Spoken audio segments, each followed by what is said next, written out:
Seja bem-vindo a mais um tema do curso 10 por 10, esse curso que vai ser trabalhado em módulos.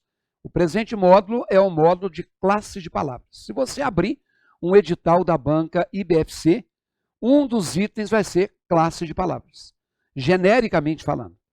Não existe normalmente nos editais do IBFC um item só sobre pronome, outro item só sobre verbo, como, por exemplo, você vê em outras bancas. Então, classe de palavras é o item que está no edital. Então, o nosso modelo, para quem já conhece, nós temos de outras bancas também, chegando o do IBFC, é um modelo em que você pega o tema. São 10 questões com 10 revisões teóricas por R$10. 10 por 10. É isso. Então, você vai se manter estudando e gastando pouco. Agora, para isso, eu preciso que você, antes de começar a assistir a aula, baixe o seu PDF, esse que acompanha o curso, e arranje um lugar para você fazer as suas anotações. Não adianta, como eu digo sempre, assistir passivamente a um curso. Não é para isso. Você tem que assistir ao curso como se você estivesse assistindo a uma aula, numa sala de aula, e você tenha o registro. Para quê?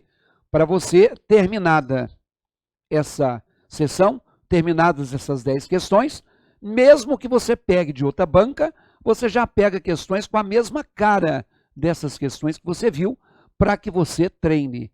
E, eventualmente, você vai procurar, dentre as suas anotações, algum porto seguro para responder as suas questões. Tá bom?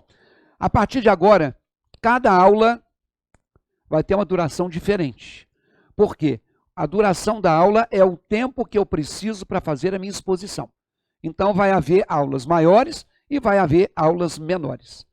Então, são 10 blocos para que a gente, então, fique com essas 10 questões. Tá bom? Vamos lá, então. Questão número 1. De uma prova de 2019. De acordo com o texto e com a gramática normativa da língua portuguesa, analise as afirmativas abaixo e assinale a alternativa correta.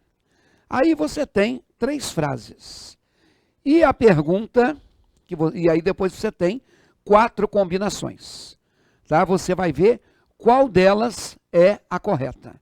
Por exemplo, nós temos a letra B e a letra C, em que 2 foram consideradas corretas, e temos a letra A e a letra D, em que apenas uma foi considerada correta. Então vamos combinar o seguinte: você que já faz curso aqui com a gente, você já sabe. Mas você que está fazendo pela primeira vez, cada início de aula, nós vamos começar com uma questão na tela. Eu vou ler, vou pedir que você coloque a questão congelada, que você pause a sua imagem e que você resolva para você se avaliar.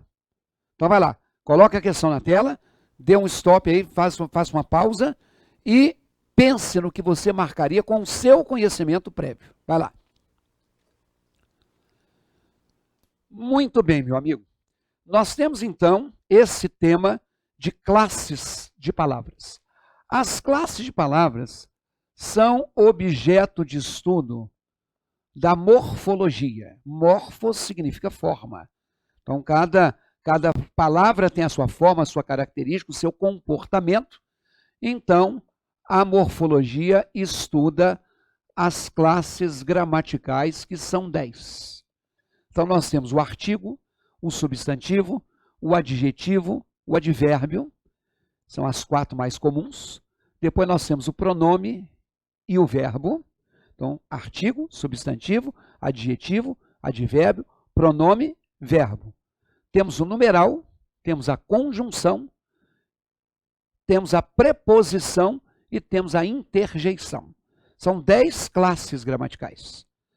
Então, essa questão aí, ela não está, como outras que nós vamos ver para frente, pedindo especificamente. Ela está fazendo uma afirmativa. Atenção, quero que você veja aqui a frase 2 e a frase 3. Vai lá. Observe que na frase 2 e na frase 3 está destacada a palavra que. Então, essa é algo, esse é um assunto que muito peculiarmente, muito comumente é cobrado em prova. É o assunto do que. Tá? Esse que que é uma palavrinha que vai depender do contexto em que ela estiver para você descobrir qual é a classe gramatical. Então, o que ele pode ser o que a gramática classifica como um pronome relativo. Então, dentre as 10 classes de palavras, pronome é uma delas. Eu sei que você sabe, por exemplo, que o eu é um pronome pessoal. Ou que você sabe que o isto é um pronome demonstrativo. Ou que você já estudou que o vossa senhoria é um pronome de tratamento. Mas a palavra que vai depender do contexto em que ela estiver inserida para que ela seja um pronome. Quero lembrar vocês que já sabem que nome significa substantivo. A gramática diz que substantivo é a palavra que dá nome aos seres. Então, um pronome é um termo que é colocado numa frase em prol, em função de um nome, em função de um substantivo. Então, o pronome relativo, normalmente, retoma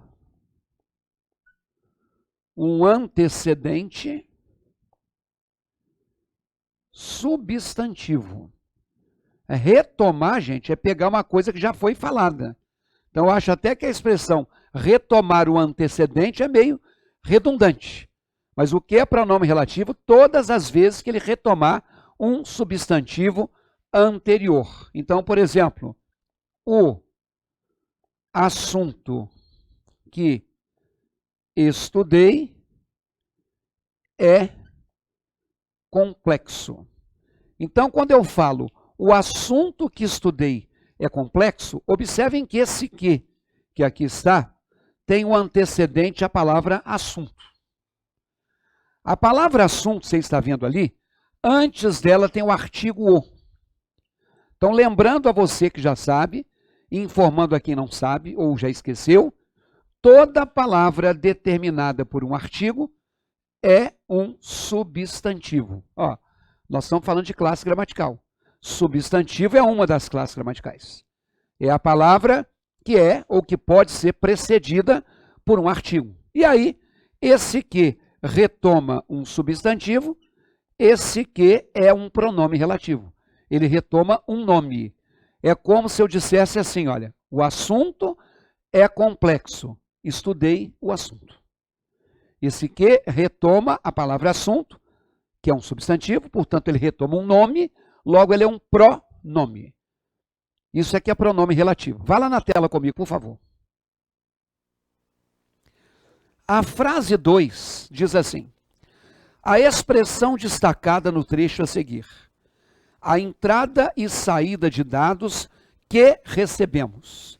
Você está vendo que antes desse que, temos a palavra dados. Circule esse que e aponte uma setinha para a palavra dados. Vem cá. Dados é um substantivo. Eu posso colocar os dados.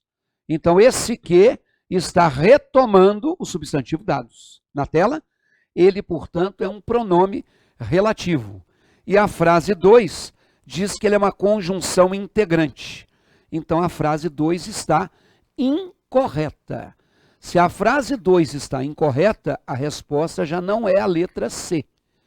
Porque você está vendo aí que a letra C está tratando a frase 2 como correta. Ok? Agora, a palavra que, ela também pode ser classificada como uma conjunção integrante. A palavra conjunção, ela já não é mais um elemento que retoma. Junção significa juntar. Juntar é unir. Então, o que é uma conjunção? É outra das 10 classes de palavras. E a palavra que é uma conjunção, ela liga orações. Então, o que, conjunção integrante, liga orações. E aí, eu vou colocar que normalmente essa conjunção integrante é antecedida de verbo. Eu te falei agora há pouco que o que pronome relativo antecede, o antecedente dele é um substantivo. Agora eu estou colocando que o antecedente é um verbo. Por quê? Oração é todo enunciado que tem verbo. Se eu te falei que conjunção une orações, isso significa dizer que a conjunção que ela está unindo dois núcleos informativos que têm verbo. Então, por exemplo, o pai pretendia que o filho fosse médico. Então, quando eu tenho essa frase aqui, ó, o pai pretendia que o filho fosse médico, você está vendo aqui que nós temos um que, e a palavra que está colocada antes do que não é mais um substantivo. A palavra que está colocada antes do que é um verbo. Então, esse que é uma conjunção integrante. Ele está unindo a oração que tem o verbo pretendia com a oração que tem o verbo fosse. Então, esse que é uma conjunção integrante. Vamos lá na tela? Olha a frase 3. A expressão destacada no trecho a seguir. Aconselho que toda pessoa tenha pelo menos 3 contas. Então, quando a gente fala tenha pelo menos 3 contas, o que acontece? Antes desse que, eu tenho a palavra aconselho, que é um verbo. Logo, se ela é um verbo, isso é uma conjunção integrante. A frase 3 está dizendo que é um pronome relativo. Então, se a frase 3 está incorreta, a resposta não é a letra A e a resposta não é a letra B de bola. Sobrou para ser a resposta, vem aqui, a letra D de dado. Talvez você tenha acertado por eliminação. Então, o meu objetivo nessa primeira aula foi marcar a diferença do que, pronome relativo, para o que, conjunção integrante. Tá certo? Então, eu quero te mostrar outra abertura. Vamos abrir um pouco esse leque. Então, olha, eu te falei que o que é um pronome relativo ou uma conjunção integrante. Mas você pode olhar que eu coloquei que o pronome relativo normalmente tem como antecedente um substantivo. Por que normalmente? Porque às vezes o antecedente não é um substantivo.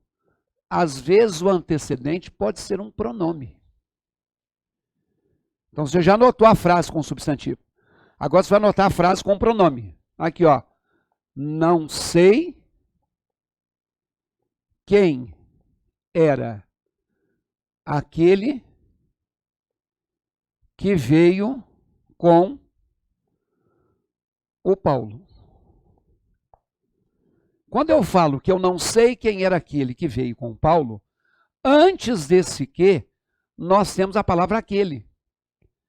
Aquele não é um substantivo, porque eu não posso colocar assim, o aquele.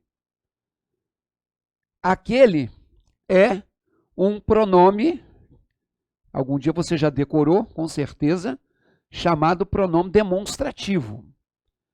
Aquele aparelho de ar-condicionado, aquela janela no fundo do estúdio, aquela porta que está ali fechada. Aí, observem que isso aqui já substitui um substantivo.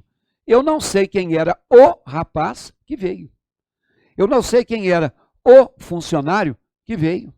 Eu não sei quem era o homem que veio. Então, esse que retoma um substantivo por tabela. Esse que também é um pronome relativo. Então, pronome relativo pode retomar substantivo ou pronome. E o que ele vai ser uma conjunção integrante. Ele vai ser uma conjunção integrante, geralmente, né, quando o antecedente é verbo. Isso você já anotou. Mas também quando é adjetivo. Adjetivo é aquela palavrinha, outra classe gramatical que serve para caracterizar.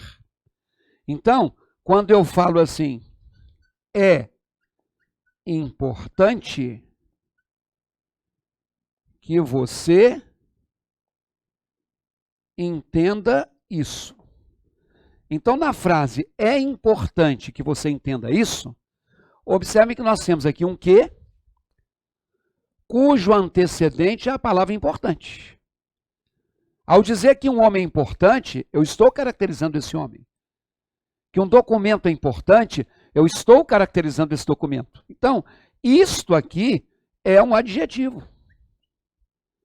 Consequentemente, isso é uma conjunção integrante. Meu amigo, dentro do item classe de palavras, pode ter certeza que a cobrança do que, seja dessa forma ou de outra, é bastante frequente.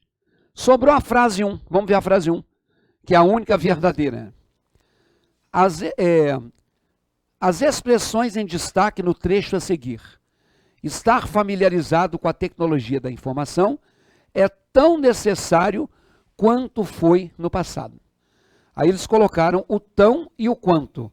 E a questão, que tem como resposta a letra D, diz que é correto, que aqui nós temos uma locução conjuntiva que tem sentido comparativo. Vem cá. Conjunção é a palavra que une duas orações. Locução conjuntiva, em português, locução significa expressão. Tão quanto, tal qual, tanto quanto. E quando eu falo que é tão necessário hoje quanto foi no passado, eu estou comparando a necessidade que era e que permaneceu. Tá? Mas o meu objetivo dessa aula 1 era falar da palavra que, dentre os 10 itens que apareceram nessa questão de 2019, a cobrança do que. Tá bom? Assim foi a nossa primeira aula. Daqui a pouco, ou quando você quiser, aperte o play e vá para a aula 2. Até já.